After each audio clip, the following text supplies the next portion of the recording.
Fala, seus Johnny Centrales, como é que vocês estão? Nesse vídeo aqui a gente vai falar sobre muita coisa. O Fluminense confirma reforço na tarde dessa sexta-feira e além disso a gente vai falar de jogador de saída do Fluminense, informações da próxima partida do Tricolor, situação do gramado do Maracanã e um leilão que pode trazer valor milionário para os cofres do Fluminense. Muita coisa pra gente falar, então vamos embora pro vídeo.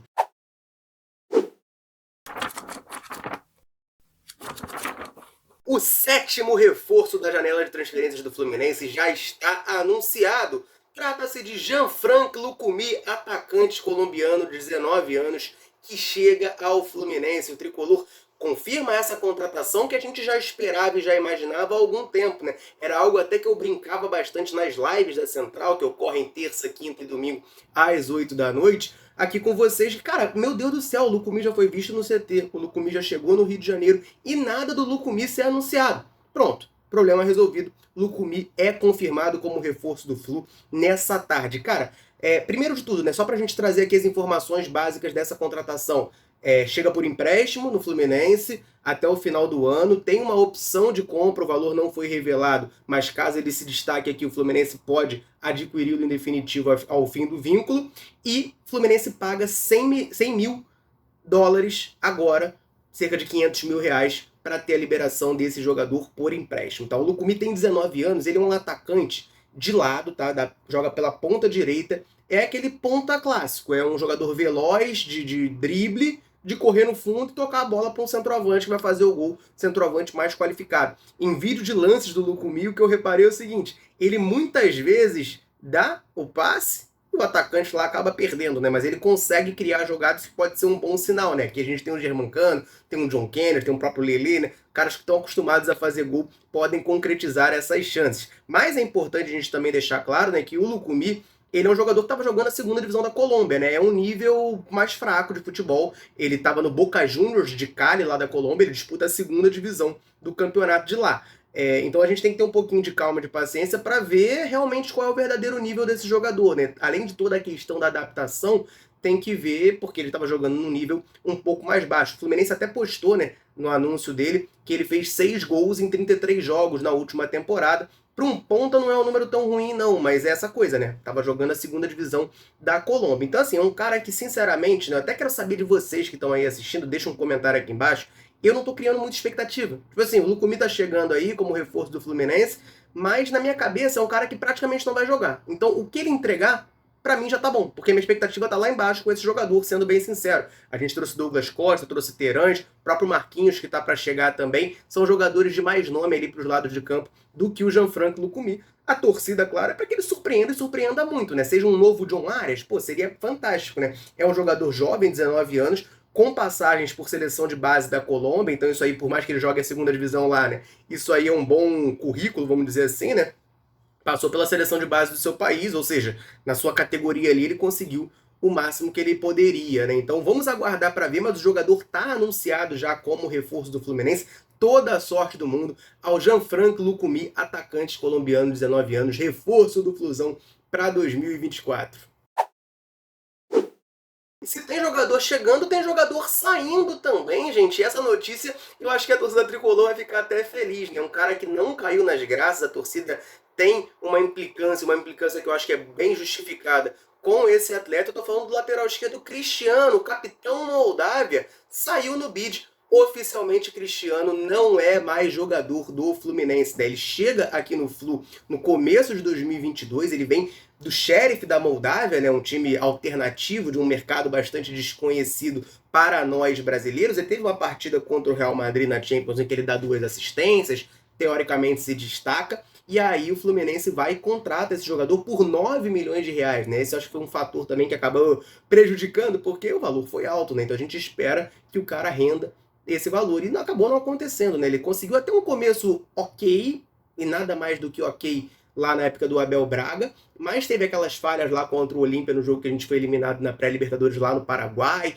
Depois com o Fernando Diniz passou a ser bem menos utilizado. 2023 foi emprestado para a Chapecoense, disputou a Série B por lá, teve problema de lesão, mas em geral não conseguiu se destacar nem na Série B. Agora voltou para o Fluminense, fez os 2 primeiros jogos como titular no time D tricolor ali do Cariocão e, enfim, parou de ser relacionado porque está negociando e agora já está negociado com o Goiás, vai disputar a Série B pelo Goiás, né, já está treinando lá pelo menos uma semana e agora com a rescisão de contrato publicada no BID vai assinar e ser anunciado oficialmente como reforço do Goiás. Importante frisar, tá, gente? O Fluminense rescinde com o Cristiano, então o Cristiano não é mais jogador do Fluminense, mas o tricolor mantém 50% dos direitos econômicos do atleta. O que isso significa na prática? Significa que se o Cristiano jogar muita bola no Goiás e for vendido para algum clube, o Fluminense lucra metade desse valor, né? Lucra não, recebe metade desse valor. Teria que ser um valor acima de 9 milhões para ser efetivamente um lucro pro Fluminense. Assim, cara, beleza, eu acho que é justo. Se o Goiás topou isso, eu acho que é muito justo. O Fluminense para de gastar com os salários do Cristiano, o Fluminense mantém ali uma porcentagem caso o cara vá bem. Eu, sinceramente, não tenho essa expectativa de ver o Cristiano indo bem lá a ponto de ser vendido. É um jogador nascido em 93, né? Ele vai fazer 31 anos nessa temporada. Dificilmente o Goiás vai fazer algum dinheiro com ele, mas pode acontecer, então o Fluminense se resguarda ficando com 50% dos seus direitos, algo que o Fluminense não vai precisar gastar nada a mais, né, para manter. Então, assim, eu acho que é uma negociação que acaba sendo boa, né, a gente se livra, digamos assim, de um peso que a gente tinha, uma contratação que foi uma das piores negociações da gestão Mário Bittencourt. Bola para frente, vamos virar essa página. Boa sorte pro Cristiano lá no Goiás.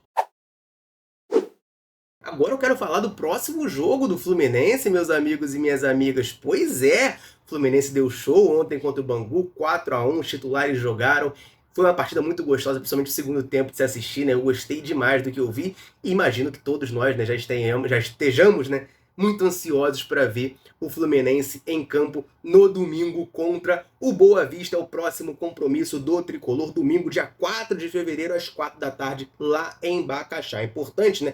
Boa Vista e Fluminense, essa partida em Bacaxá, o Boa Vista é de Saquarema, isso significa que o mando de campo é deles, tá? O Fluminense é visitante nessa partida, portanto não há check-in para os sócios do Flu, porém a diretoria tricolor negociou e conseguiu que os sócios do Fluminense paguem 50% do valor nesse jogo, tá? Então meia entrada para todos os sócios, não importa a categoria. Então os ingressos vão custar R$60 a inteira e R$30 a meia. Se você for sócio do Fluminense, você paga R$30 para ir ver o Fluminense jogar lá em Bacaxá para apoiar o nosso tricolor. É importante, tá? Informar vocês aqui que a tendência é que nesse jogo a gente tenha time reserva, tá? O time titular joga contra o Bangu, mas a tendência é que o Fernando Diniz poupe essa galera no domingo, a gente volte a ver a turma que estava jogando ali, né? O Lele e seus Blue Caps, né? A galera que estava jogando ali, deixou o Fluminense na liderança, por sinal, do Cariocão. Nos 4 primeiros jogos, a tendência é que esses caras joguem lá em Bacaxá, a garotada. Então, você está esperando aí os titulares nesse jogo. A tendência é que não tenha, talvez, no banco de reservas. A gente não tem informação ainda da escalação do Fluminense para esse jogo, mas a tendência é sim de time reserva lá em Bacaxá. Beleza? Eu tenho uma informação importante para trazer aqui sobre o estado do Maracanã, do gramado do Maracanã, coisas para atualizar vocês, mas antes eu quero rapidinho aproveitar para dar uma moral para a galera que está sempre ligada aqui na Central, sempre nos dando moral, né? Em todo vídeo eu convido você que está aí nos assistindo a deixar um comentário aqui embaixo contando o seu nome e de onde você nos assiste. A gente gosta muito de saber até onde nesse mundo gigantesco a Central Fluminense alcança. Galera, chega junto, deixa um comentário. Sempre que a gente pode, a gente vem aqui e manda um abraço para vocês. Então nesse vídeo eu quero mandar um abraço pro Lauderan, do Distrito Federal, pro Pedrinho de Paraupebas, no Pará, pro Eldo de Pádua, no Rio de Janeiro, pro Velton de Poções, na Bahia, Paulo Roberto de Visconde de Rio Branco, em Minas Gerais, Ivo de Serra, no Espírito Santo, Edival de Araruama, Alexandro de Jacarepaguá e pro André Malaquias, lá de Piabetá, aqui no Rio de Janeiro. Um abraço pra galera e, claro, convite para você que está aí assistindo. Quer que a gente cite seu nome? Mande um abraço para você em algum vídeo da Central? Comenta aqui embaixo o seu nome e de onde você está nos assistindo. Combinado? Então vamos falar do Maracanã, gente, porque comentei, né, a partida do Fluminense de domingo contra o Boa Vista é lá em Bacaxá, e até aí tudo bem porque o mando é do Boa Vista, mas contra o Bangu o mando era do Fluminense, e a gente jogou lá no estádio Luso Brasileiro, né? Era uma informação que a gente trouxe no final do ano passado aqui para vocês. O Fluminense, esses primeiros jogos do Carioca, não jogaria no Maracanã, por dois motivos. Primeiro, são jogos de menos apelo, então não vale a pena comercialmente botar no Maracanã, que é um estádio muito grande, mas também porque o Maracanã ficaria fechado para fazer uma reforma e tentar melhorar um pouco a situação do gramado, por isso ficaria o mês de janeiro fechado. Bom, a gente já está em fevereiro, né? Hoje é dia 2 de fevereiro, e com isso o Maracanã está muito perto de voltar. Primeiro jogo do Flu no estádio em 2024 vai ser contra o Sampaio Corrêa, na próxima quinta-feira, dia 8, se eu não me engano. Vai ser essa partida Fluminense-Sampaio Corrêa no Maracanã. A tendência, inclusive, é de time titular do Flu nessa partida, né? Vai poupar contra o Boa Vista e os titulares voltam contra o Sampaio Corrêa no Maracanã. Mas o estádio está muito próximo de receber jogo. No domingo, né? Assim como tem Fluminense e Boa Vista e Fluminense lá em Bacaxá, vai ter o clássico entre Flamengo e Vasco no Maracanã, tá? Domingo, dia 4, ou seja, depois de amanhã. E, cara, a preocupação que traz é porque, assim, foram divulgadas algumas fotos lá pelo Renan Moura, da Rádio Globo, fotos tiradas pelo Léo Vieira, da CBN, que mostram, olha isso aqui, mostram que o estado do gramado do Maracanã segue muito ruim. O gramado ficou fechado aí um mês, o estádio ficou fechado um mês para melhorar o gramado. Olha isso aqui, cara.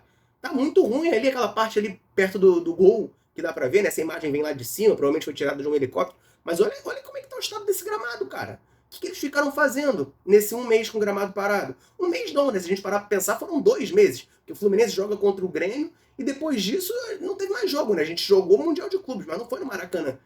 Cara, meu Deus do céu, gramado, que situação, cara. Parece que nunca se resolve a situação do gramado do Maracanã, sempre tá ruim desse jeito.